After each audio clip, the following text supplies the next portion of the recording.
The Smokehouse Fire in the Texas Panhandle is now the largest recorded fire in state history. It has burned more than 1 million acres so far. We know at least 2 people were killed in those fires. The San Antonio Fire Department is among many departments who have sent personnel to help battle the flames. A federal judge in Austin has suspended a controversial state immigration law. It was set to take effect Tuesday. The law would allow Texas law enforcement to arrest and detain people they suspect of entering the country illegally. The judge argued it would open the door to individual states passing their own version of federal immigration laws. Services are being held today in Moscow for Russian opposition leader Alexei Navalny.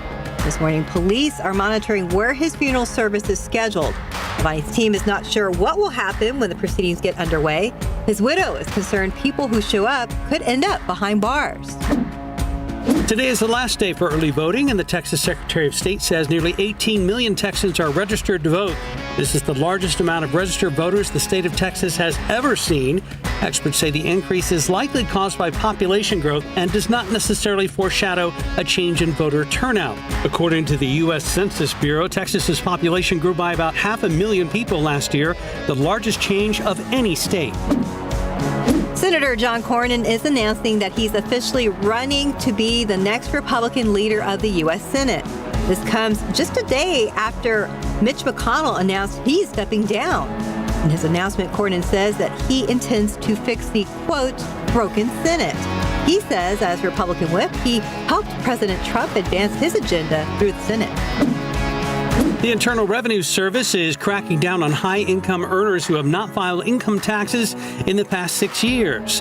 The IRS is sending compliance letters to more than 125,000 people, some of them millionaires. For several years, the IRS didn't have the manpower to pursue offenders, but the agency received a boost in resources from the Inflation Reduction Act. A new report from Freddie Mac shows that mortgage rates climbed for a 4th straight week, inching closer to 7%. Mortgage Lender's chief economist says that the rise in rates in February has dampened already tentative home buyer momentum. That's typically the busiest season for home buying. Now, market experts expect the Federal Reserve to not cut rates until later this year.